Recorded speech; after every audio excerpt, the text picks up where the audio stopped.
সুপ্রিয় শিক্ষার্থী বন্ধুরা, সবাইকে ধন্যবাদ জানিয়ে শুরু করছি আজকের লেসন প্ল্যান, তার লেকচার 3। গতদিনে আমরা আলোচনা করছিলাম রাদারফোর্ডের পরমাণু মডেল এবং তার লিমিটেশন। সেখানে আমরা একটু রিক্যাপ করার জন্য আমরা নতুন করে আবার একটু 1 মিনিট একটু স্মরণ করিয়ে দেব। গতদিনে আমরা শিখেছিলাম রাদারফোর্ডের পরমাণু মডেল এবং তার সীমাবদ্ধতা।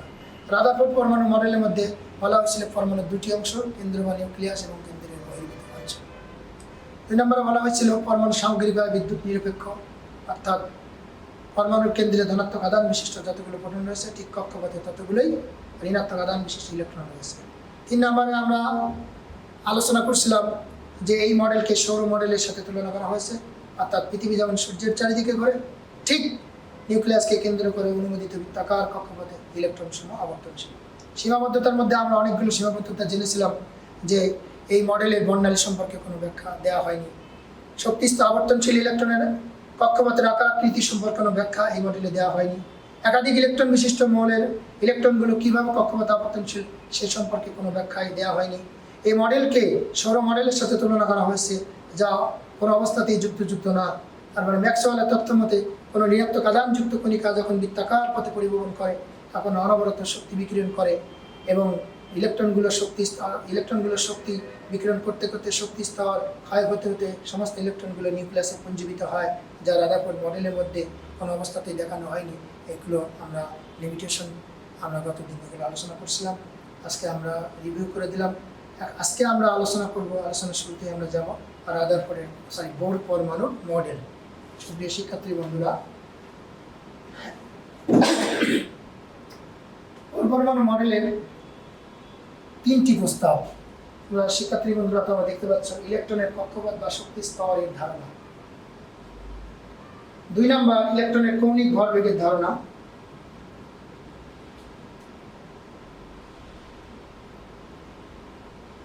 3 নম্বর শক্তি শোষণ এবং বিকিরণ সম্পর্কিত প্রস্তাব তথা বর্ণালী সৃষ্টির ধারণা। সুপ্রিয় শিক্ষার্থী বন্ধুরা,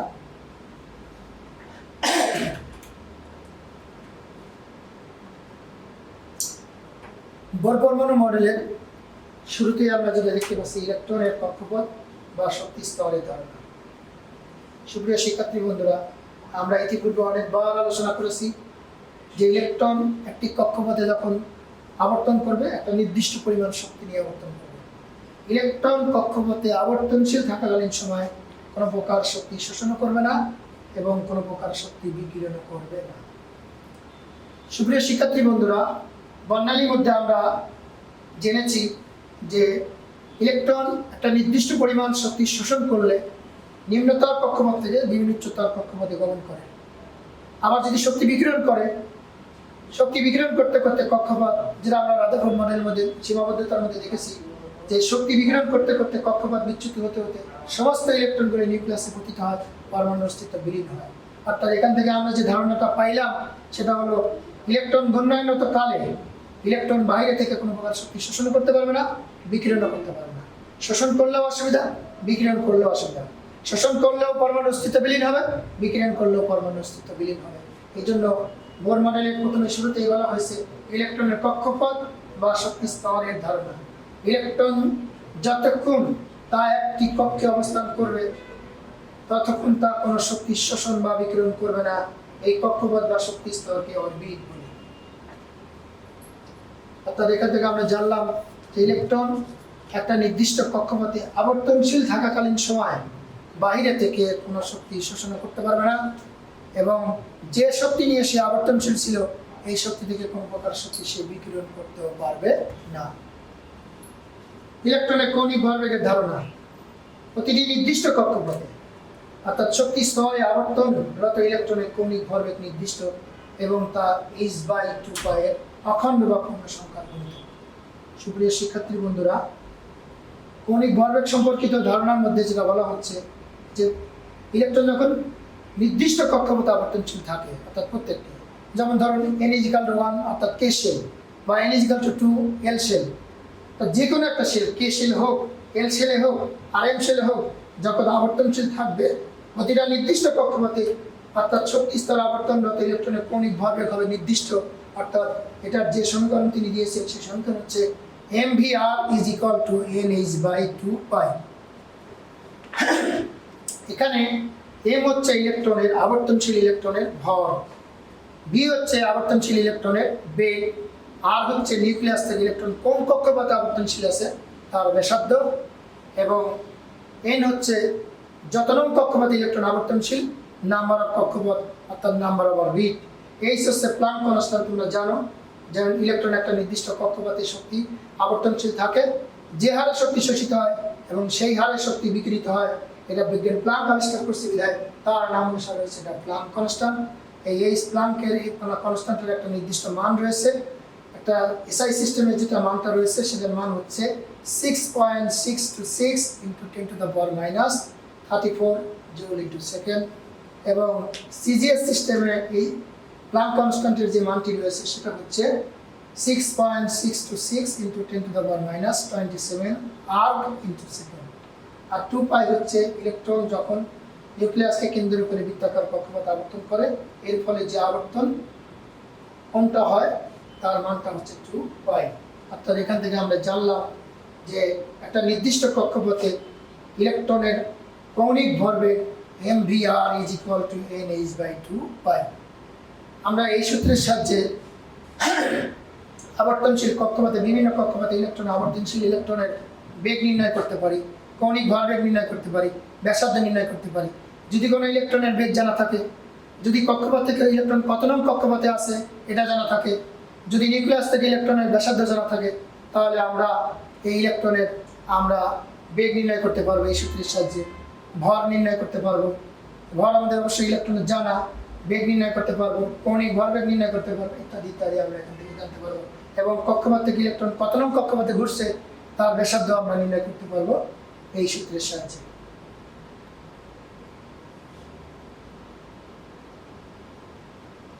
সুপ্রিয় শিক্ষার্থী বন্ধুরা, শক্তি শোষণ এবং বিকিরণ সম্পর্কিত প্রস্তাব তথা বর্ণালী সৃষ্টির ধারণা। ইলেকট্রন যখন নিম্ন শক্তি স্তর থেকে একটা নির্দিষ্ট পরিমাণ শক্তি শোষণ করে উচ্চ শক্তি স্তরে লাফিয়ে চলে, তখন আলোক শক্তি শোষণ, এবং উচ্চ শক্তি স্তর হতে যখন নিম্ন শক্তি স্তরে লাফিয়ে চলে তখন আলোক শক্তির বিকিরণ ঘটে। অর্থাৎ ডেল ই = E2 - E1। যদি ইলেকট্রন কে শেল থেকে একটা নির্দিষ্ট পরিমাণ শক্তি শোষণ অর্থাৎ E1 পরিমাণ শক্তি শোষণ করে, আর যদি আবার এ শোষণ করে যদি এল শেলে যায় এবং এল শেল থেকে যদি আবার কে শেলে E2 পরিমাণ শক্তি বিকিরণ করে ফিরে আসে, তাহলে এখানে এনার্জির যে পার্থক্যটা হয় ডেল ই = E2 - E1। এটাই হচ্ছে আপনার আমার বোর মডেলের প্রস্তাব। সুপ্রিয় শিক্ষার্থী বন্ধুরা, আমরা এখন বোর মডেলের যে চিত্রটি সেটা নিয়ে আমরা এখন বিস্তারিত দেখব। সুপ্রিয় শিক্ষার্থী বন্ধুরা, তোমরা স্লাইডে দেখতে পাচ্ছ যে ইলেকট্রন এটা নিউক্লিয়াস এবং একটা নির্দিষ্ট কক্ষপথে অর্থাৎ K shell, L shell, M shell, N shell দেখতে পাচ্ছ। এই শেলগুলোতে ইলেকট্রন রয়েছে। তো এটা আমরা কেমনি বুঝবো? এটা বোর মডেলের atomic model. Bohr model atomic মডেলে চেনার দুটো উপায় রয়েছে। সেটা হলো কক্ষপথের ধারণা দেওয়া থাকবে, অর্থাৎ কক্ষপথের আকার আকৃতি সম্পর্কে ধারণা এখানে দেওয়া আছে। n1 = 1, n2 n = 2, n = 3, n = infinity. অর্থাৎ এখানে প্রথম কক্ষপথের আকারের সাথে দ্বিতীয় কক্ষপথের আকার আমরা দেখতে পাচ্ছি বড়, দ্বিতীয় কক্ষপথের আকারের সাথে আমরা দেখতে পাচ্ছি তৃতীয় কক্ষপথের আকার বড়, তৃতীয় কক্ষপথের আকারের সাথে আমরা দেখতে পাচ্ছি অসীম কক্ষপথের আকার আরো বড়। অর্থাৎ বোর মডেল আমরা দেখে চিনতে পারবো যে শক্তি স্তরের আকার আকৃতি সম্পর্কে ধারণা এখানে দেওয়া হয়েছে। 1 নাম্বার। 2 নাম্বার, আমরা বোর মডেল চিনতে পারবো যে ইলেকট্রন একটা নির্দিষ্ট পরিমাণ শক্তি শোষণ করে উচ্চতর কক্ষপথে গমন করছে, আবার উচ্চতর কক্ষপথ থেকে ইলেকট্রন শক্তি ছেড়ে দিয়ে বর্ণালী আকারে তরঙ্গ আকারে নিম্নতর কক্ষপথে ফিরে আসছে। যদি কোনো মডেলের মধ্যে শক্তি শোষণ এবং বিকিরণ দেখানো হয়, শক্তি শোষণ এবং বিকিরণ একমাত্র বোর মডেলের মধ্যে দেখানো হয়েছে। সুতরাং এটি একটি বোরের মডেল। আর বোর মডেলের মধ্যে শক্তি স্তর আকার আকৃতি সম্পর্কে ধারণা দেওয়া আছে, যেখানে আমরা n = 1, n = 2, n = 3 অর্থাৎ K shell, L shell, M shell, N shell, infinitive shell ইত্যাদি ধারণা দেওয়া আছে। সুতরাং এই দুটো সিম্পটম থেকে আমরা বুঝতে পারবো এটি একটি বোরের মডেল। তোমরা দেখতে পাচ্ছ এটি একটি বোরের মডেল, যা ইতিপূর্বে কেবলমাত্র বলা হলো। শক্তি শোষণ এবং বিকিরণ দেখানো হয়েছে এবং কক্ষপথের আকার আকৃতি সম্পর্কে ধারণা দেওয়া হয়েছে। অর্থাৎ বোর মডেলের মধ্যে দুটি বৈশিষ্ট্য স্পষ্টভাবে ফুটে উঠেছে। যে শক্তি স্তরের আকার আকৃতি সম্পর্কে ধারণা এবং শক্তির বিকিরণ এবং শোষণ সম্পর্কিত ধারণা দেওয়া আছে। সুতরাং এটি একটি বোর মডেল। এখানে তোমরা দেখতে পাচ্ছ যে ইনফিনিটিভ কক্ষপথের এনার্জি হচ্ছে 0 ইলেকট্রোভোল্ট, 3 নম্বর কক্ষপথের এনার্জি যেটা হিসাব করে প্রমাণ করে পাওয়া গেছে -1.51 ইলেকট্রোভোল্ট, 2 নম্বর কক্ষপথের শক্তি হিসাব করে পাওয়া গেছে -3.40 ইলেকট্রোভোল্ট, 1 নম্বর কক্ষপথের শক্তি হিসাব করে পাওয়া গেছে -13.6 electronvolt. Increasing distance from the nucleus, nucleus থেকে বিভিন্ন কক্ষপথের শক্তি যেটা ক্যালকুলেট করে হিসাব করে পাওয়া গেছে সেটা চিত্রে দেখানো হয়েছে।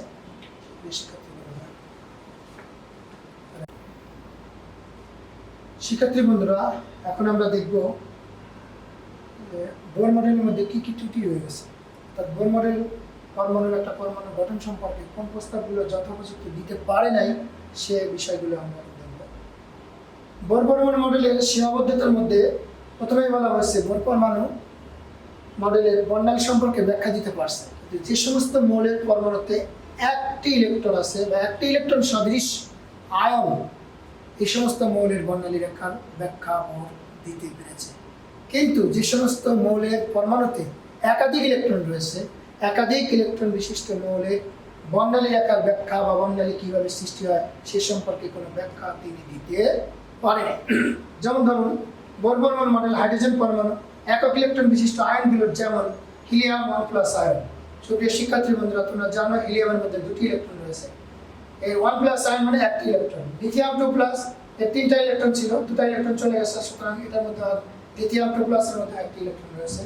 এই সমস্ত মৌল বা আয়নের বর্ণালী রেখার ব্যাখ্যা কিভাবে বর্ণালী সৃষ্টি হয় সে সম্পর্কে তিনি দিতে পেরেছেন। কিন্তু যাদের পরমাণুতে একাধিক ইলেকট্রন রয়েছে, যেমন মনে করুন সোডিয়াম, আমরা তো জানি সোডিয়ামের বর্ণালী সৃষ্টি হয় সোনালী হলুদ, একাধিক ইলেকট্রন বিশিষ্ট মৌলের বর্ণালী কিভাবে সৃষ্টি হয় সে সম্পর্কে কোনো ব্যাখ্যা বোর মডেল দিতে পারে নাই। নাম্বার 2, এক শক্তি স্তর থেকে অপর শক্তি স্তরে ইলেকট্রন স্থানান্তর ঘটলে বোর পরমাণু মডেলের অনুযায়ী একটি রেখা বা বর্ণালী সৃষ্টি হওয়ার কথা।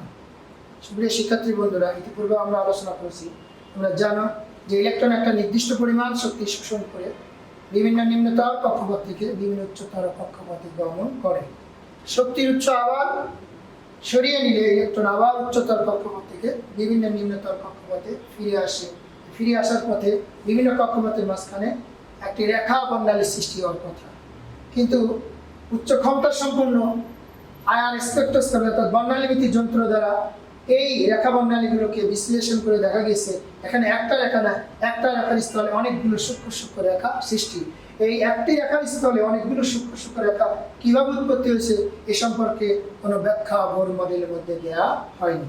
অর্থাৎ বোর মডেল যে বর্ণালী সৃষ্টি হয় সেই বর্ণালী প্রত্যেকটা ইলেকট্রন উচ্চতর কক্ষপথ থেকে যখন নিম্নতর কক্ষপথে নেমে আসবে, সেই কক্ষপথে নেমে আসার সময় বিভিন্ন কক্ষপথের মাঝখানে যে রেখা বর্ণালী সৃষ্টি হয় সে সম্পর্কে বলতে পারলেও সেই এক রেখাগুলোকে, যেমন ধরুন ইলেকট্রন একটা নির্দিষ্ট পরিমাণ শক্তি শোষণ করে বিভিন্ন উচ্চতর কক্ষপথ থেকে নিম্নতর কক্ষপথ থেকে বিভিন্ন উচ্চতর কক্ষপথে গমন করছে, আবার উচ্চতর কক্ষপথে ইলেকট্রন যখন তরঙ্গ আকারে বর্ণালী আকারে বিভিন্ন নিম্নতর কক্ষপথে ফিরে আসতেছে তখন বিভিন্ন কক্ষপথের মাঝখানে কতগুলো রেখা দেখা দিচ্ছে। এই রেখাগুলোকে বলে আমরা বর্ণালী রেখা। এই বর্ণালী রেখা সূক্ষ্ম বর্ণালীমিতি যন্ত্রের সাহায্যে পরীক্ষা করে দেখা গেছে এখানে একটা রেখার স্থলে সূক্ষ্ম সূক্ষ্ম হাজার হাজার রেখার উৎপত্তি হয়েছে। এই সূক্ষ্ম সূক্ষ্ম হাজার হাজার রেখার উৎপত্তি কিভাবে হয়েছে এ সম্পর্কে বোর মডেলের মধ্যে কোনো ব্যাখ্যা দেওয়া হয়নি। সুপ্রিয় শিক্ষার্থী বন্ধুরা, বোর পরমাণু মডেলে আবর্তনশীল ইলেকট্রনের কক্ষপথ দ্বিমাত্রিক সমতলীয়। বোর পরমাণু মডেল হতে পরমাণু প্রকৃত ত্রিমাত্রিক কাঠামোর কোনো ধারণা পাওয়া যায় না। 4 নম্বর, ইলেকট্রনের কণা রূপে গণ্য করা হয়। ফলে ইলেকট্রনকে যদি আমরা একটা কণা রূপে গণ্য করা হয় বা একটা কণা রূপে গণ্য করি তাহলে একটি নির্দিষ্ট সময় সেই ইলেকট্রনের অবস্থান ও ভরবেগ নির্ণয় করা সম্ভব। সুপ্রিয় শিক্ষার্থী বন্ধুরা, তোমরা জানো এটি অত্যন্ত আলোড়ন সৃষ্টিকারী একটি বৈশিষ্ট্য যে ইলেকট্রনকে যদি আমরা কণা হিসেবে কল্পনা করি তাহলে একই সময় একটা নির্দিষ্ট সময় একটা নির্দিষ্ট কক্ষপথে ইলেকট্রনের অবস্থান এবং ভরবেগ নির্ণয় করা সম্ভব। কিন্তু বিখ্যাত বিজ্ঞানী হাইজেনবার্গ এর অনিশ্চয়তা নীতির মধ্যে বলা হচ্ছে যে ইলেকট্রনের কণা এবং তরঙ্গ উভয় ধর্ম বিদ্যমান।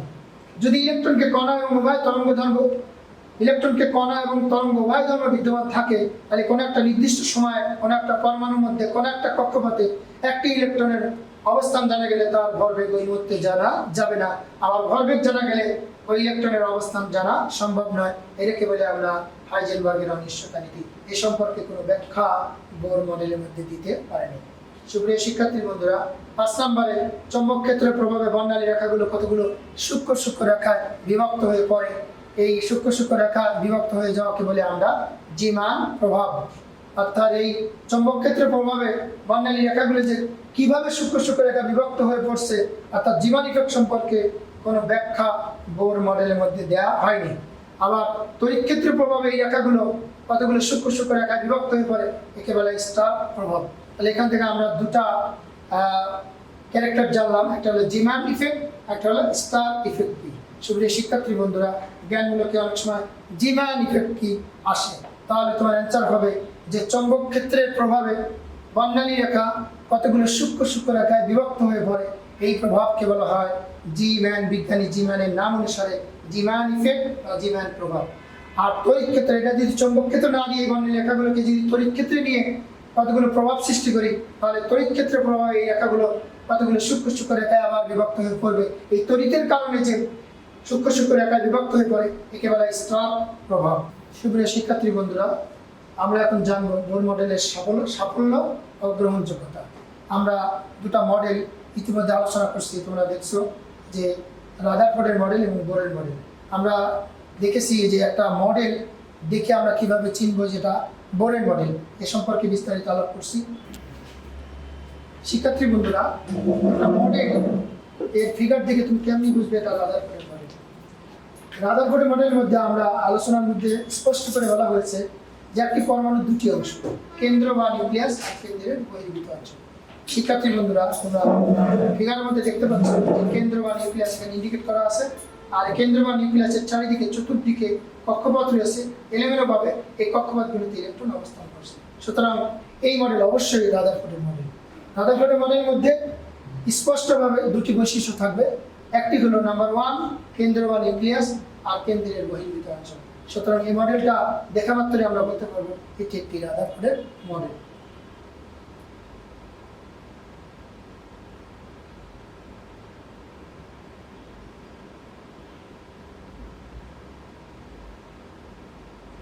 শিক্ষার্থী বন্ধুরা, এখানে একটা মডেল উপস্থাপন করা হয়েছে।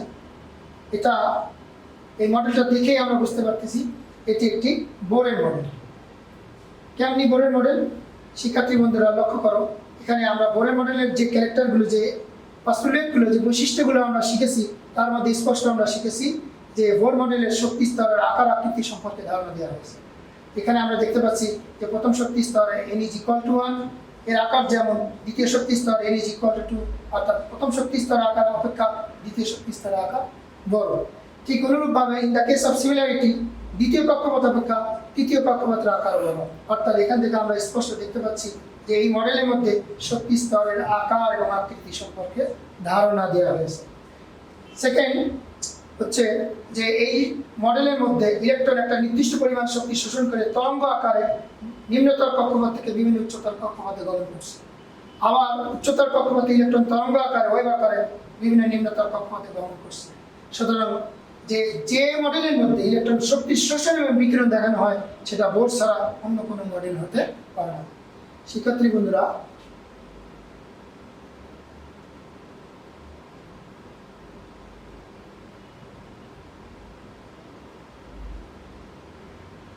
আমরা বোর মডেলের সাফল্যতা এবং গ্রহণযোগ্যতা নিয়ে আমরা এখন আলোচনা করব। বোর মডেলের সাফল্য বিষয়গুলো কি কি? আমরা দুটো মডেলই আমরা আজকে আলোচনা করছি। বোর মডেলকে আমরা কেন স্থায়ী একটি মডেল হিসাবে রূপ দিচ্ছি, সে বিষয়ে আমরা এখন গভীরভাবে আমরা আলোকপাত করব। বোর মডেলেতে কোনো নির্দিষ্ট শক্তি স্তর ইলেকট্রন আবর্তনকালে শক্তির ক্ষয় বা বিকিরণ ঘটে না।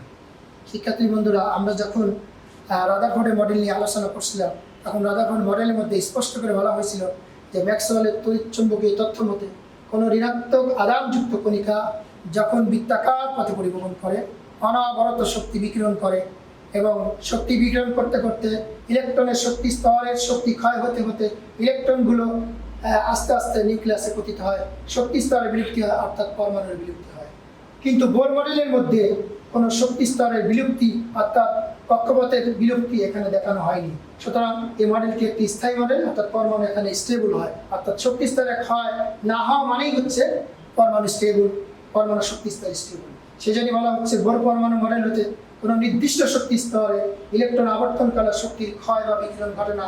প্রথম শক্তি স্তর থেকে আর কোনো নিম্ন শক্তি স্তর না থাকায় ইলেকট্রন লাফ দিয়ে এই নিউক্লিয়াসে যাওয়ার কোনো সুযোগ নেই, যেটা রাদারফোর্ড মডেলের মধ্যে ছিল।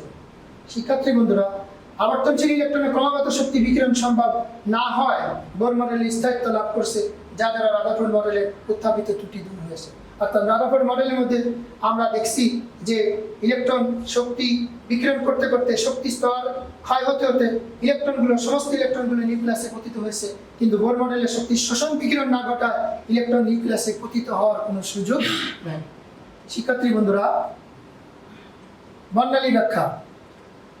আমরা রাদারফোর্ড মডেলের মধ্যে দেখছি রাদারফোর্ড মডেল বর্ণালী যে সৃষ্টি হয়, ইলেকট্রন একটা নির্দিষ্ট পরিমাণ শক্তি শোষণ করে নিম্নতর কক্ষপথ থেকে উচ্চতর কক্ষপথে যায়। আবার যখন শক্তির উৎস বন্ধ করে দেওয়া যায়, বিভিন্ন উচ্চতর কক্ষপথে ইলেকট্রন যখন নিম্নতর কক্ষপথে নেমে আসে, বিভিন্ন কক্ষপথের মাঝখানে বিভিন্ন বর্ণালী রেখার সৃষ্টি হয় এবং বর্ণালী রেখাগুলোকে চৌম্বক ক্ষেত্রে নিয়ে প্রমাণ করে পাওয়া গেছে একটি রেখার স্থলে একাধিক হাজার হাজার সূক্ষ্ম সূক্ষ্ম রেখার উৎপত্তি হয়েছে, যেটাকে আমরা জীবান ইফেক্ট বলে থাকি। এ সম্পর্কে কোনো তথ্য, কোনো উপাত্ত, কোনো বৈশিষ্ট্য, কোনো ক্যারেক্টার রাদারফোর্ড মডেলের মধ্যে বলা হয়নি। কিন্তু বোর পরমাণু মডেলের মধ্যে এটা স্পষ্ট বলা হচ্ছে যে একটি ইলেকট্রন বিশিষ্ট যে সমস্ত মৌলের কক্ষপথে একটি ইলেকট্রন বা একটি ইলেকট্রন সদৃশ আয়ন রয়েছে, তাদের বর্ণালী রেখার ব্যাখ্যা বোর মডেল স্পষ্ট করে দিতে পারছে। সে ফর এক্সাম্পল, হাইড্রোজেন পরমাণু, helium 1+ ion, lithium 2+ ion, beryllium 3+ ion. শিক্ষার্থী বন্ধুরা লক্ষ্য করো, হিলিয়াম 1+ আয়নের মধ্যে একটি ইলেকট্রন রয়েছে, লিথিয়াম 2+ আয়নের মধ্যে একটি ইলেকট্রন রয়েছে, বেরিলিয়াম 3+ আয়নের মধ্যেও একটি ইলেকট্রন রয়েছে, হাইড্রোজেন পরমাণুর মধ্যে একটি ইলেকট্রন রয়েছে। অর্থাৎ একটি ইলেকট্রন পরমাণু এবং একটি ইলেকট্রন সদৃশ আয়নের বর্ণালী রেখার ব্যাখ্যা যথোপযুক্ত তিনি দিতে পেরেছেন।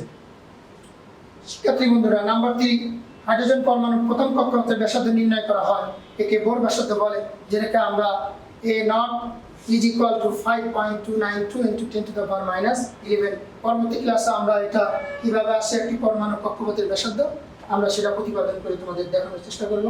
শিক্ষার্থী বন্ধুরা, নাম্বার 4, বোর পরমাণু মডেলে পরমাণু বিভিন্ন শক্তি স্তর আবর্তনশীল ইলেকট্রনের শক্তির পরিমাণ নির্ণয় করা সম্ভব হয়েছে। তোমরা জানো যে বিভিন্ন কক্ষপথের 1 নং কক্ষপথের শক্তি, 2 নং কক্ষপথের শক্তি, 3 নং কক্ষপথের শক্তি, এটা বিভিন্নভাবে শক্তি মেজারমেন্ট করা সম্ভব হয়েছে বোর মডেলের সাহায্যে। কিন্তু রাদারফোর্ড মডেলে এ সম্পর্কে কোনো তথ্যপত্র কিছুই দিতে পারে নাই। সেদিক থেকে আমরা বলতে পারি বোর মডেল এদিক থেকে যে কক্ষপথের শক্তি একটি গুরুত্বপূর্ণ বিষয়, সে সম্পর্কে নির্ণয় করার জন্য যথেষ্ট প্রস্তাব বোর মডেলের মধ্যে আসছে, কিন্তু রাদারফোর্ড এ সম্পর্কে কোনো তথ্যপত্র কিছুই দিতে পারে নাই। সুতরাং আমরা এদিক থেকে বলতে পারি বোর মডেল সফল। একটি শক্তি স্তর থেকে অন্য শক্তি স্তর ইলেকট্রন যখন লাফ দিয়ে স্থানান্তরিত হলে কি পরিমাণ শক্তি শোষিত বা বিকিরিত তা গণনা করা সম্ভব হয়েছে। যেমন আমরা এর জন্য আমরা ইকুয়েশনে আমরা ইতিপূর্বে দেখছি del is equal to h new, অর্থাৎ h হলো এখানে প্ল্যাঙ্ক কনস্ট্যান্ট, নিউ হচ্ছে এখানে কম্পাঙ্ক, অর্থাৎ nu is equal to c by lambda. এই সূত্রের সাহায্যে বিভিন্ন কক্ষপথের আমরা শক্তি এবং বর্ণালী আমরা নির্ণয় করতে পারি। নাম্বার 5, বোর মতবাদ একটি বৈপ্লবিক মতবাদ যা সঠিক পথের দিক নির্দেশনা করে। বোর পরমাণু মডেলের প্রধান বিষয়বস্তু হলো 2টা। 1 নাম্বার, পরমাণুতে বিভিন্ন শক্তি স্তর আছে, যেটা আমরা বিভিন্ন মডেলের মধ্যে দেখানোর চেষ্টা করেছি। শক্তি স্তর সময়ের মধ্যে ইলেকট্রন স্থানান্তরের জন্য বিভিন্ন বিকিরণের সৃষ্টি হয়। এই 2টি বিষয় সন্দেহাতীতভাবে প্রমাণিত হয়েছে। সুপ্রিয় শিক্ষার্থী বন্ধুরা, আজকে আমরা জানলাম বোর মডেল কেন অন্যান্য মডেল অপেক্ষা অধিক গ্রহণযোগ্য। তোমাদেরকে ধন্যবাদ জানিয়ে সুস্বাস্থ্য কামনা করে আজকের লেকচার এখানে শেষ করছি। সবাইকে ধন্যবাদ। Thank you wish of the best my dear student. সবাই ভালো থাকুন।